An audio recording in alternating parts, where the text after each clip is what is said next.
Did you know that CH has three beautiful sounds embedded in it? In other words, CH is pregnant with three babies on the R.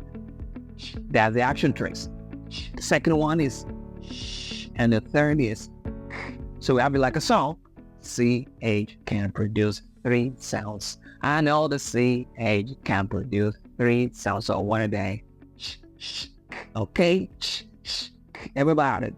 As in church, as in chic, as in chemist, as in church, as in chic, as in chemist. So CH can produce three sounds. I know the CH can produce three sounds. So what are they? Just everybody.